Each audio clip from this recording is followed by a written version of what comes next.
Good morning. Breakfast பண்ணலாமா? நான் வந்து 2 பாயில்டு பொட்டேட்டோ எடுத்துருக்கேன், அப்புறம் 3 ஹாட் டாக் எடுத்துருக்கேன். இதை நான் நல்லா வேக வச்சுக்கிட்டேன். இதை நம்ம ஸ்லைஸ் பண்ணிவிட்டு பொட்டேட்டோவை பீல் பண்ணி மேஷ் பண்ணிக்க போகிறோம். அப்புறம் ப்ரொக்கோலி எடுத்துருக்கேன், நான் நல்லா ஸ்டீம் பண்ணி எடுத்துக்கிட்டேன். இதையும் பொட்டேட்டோவோட சேர்த்து மேஷ் பண்ணிடணும். நல்லா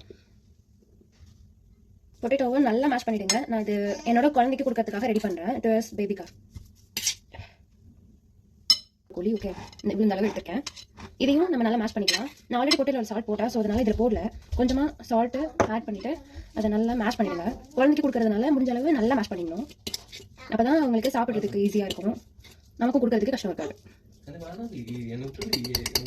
உப்பு கம்மியாகவே போடுங்க, ஏன்னா பாப்பாக்கு எடுக்கணும்ல. நம்ம வேணும்னா லாஸ்ட்டாக போட்டுக்கலாம். இப்போ லைட்டாக பெப்பர், ரொம்ப லைட்டாக போடுங்க. குழந்தைக்கு எடுத்து வச்சுட்டு நம்ம அதுக்கப்புறம் ஜாஸ்தி போட்டுக்கலாம். இப்போ இது ரெண்டையும் சேர்த்து நல்லா திருப்பி கலக்கி விட்டுருங்க. ஓகே,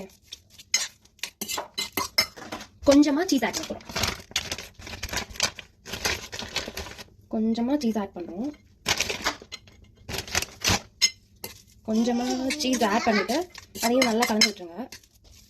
வச்சுலாம். ஓகே, நம்ம பாப்பாக்காக தனியாக எடுத்து வச்சுக்கலாம். அது சாசேஜ், அதை எடுத்து நம்ம ஸ்லைஸ் ஸ்லைஸாக கட் பண்ணி போட்டுக்கலாம். கட் பண்ணி சாசேஜ் ஆட் பண்ணிவிட்டு, சாசேஜ் வந்து நல்லா கோல்டன் ப்ரௌன் வர வரைக்கும் அதை நல்லா ஃப்ரை பண்ணி எடுத்துக்கோங்க. கொஞ்சம் கிறிஸ்பாக இருந்தால் சாப்பிட்றதுக்கு நல்லாயிருக்கும். அப்புறம் ஸ்டீம் பண்ணி வச்சுருக்க கேரட்டையும் சேம் பேனில் எடுத்து போட்டுட்டு அதில் பெப்பர், சால்ட் ஆட் பண்ணிக்கோங்க. பெப்பர் முடிஞ்ச அளவுக்கு கம்மியாகவே ஆட் பண்ணிக்கோங்க, ஏன்னா குழந்தை சாப்பிட்றதுக்கு ரொம்ப ஈஸியாக இருக்கும். அதை எடுத்து அப்படியே கையில் கொடுத்திங்கன்னா அப்பாடி கடிச்சு சாப்பிட்டுருப்பா.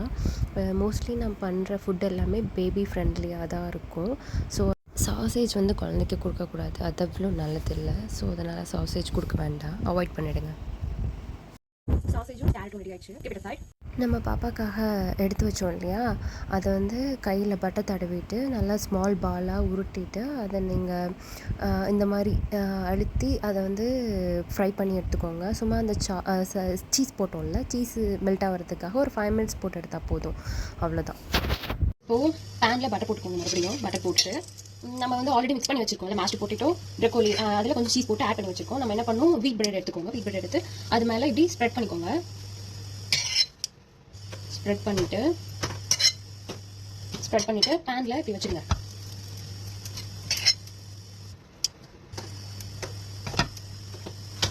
ஃப்ரை பண்ண சாசேஜை அது மேலே ஸ்ப்ரெட் பண்ணி விட்டுருங்க. ஃப்ளேம் கம்மி பண்ணிடுங்க. சீஸ் விட்டு ஸ்ப்ரெட் பண்ணிக்கோங்க.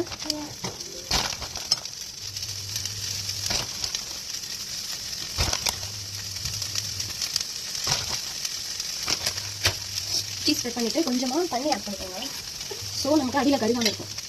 இது ரொம்ப கம்மியாக தண்ணி ஆட் பண்ணிக்கோங்க. பிரேக்ஃபாஸ்ட் ரெடி ஆகிடுச்சு, நம்ம சாப்பிடலாம். இப்போ பாருங்கள், டடா, நான் காட்டுறேன்.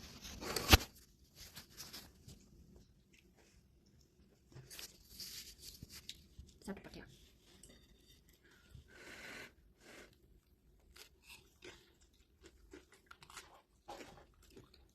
Yummy.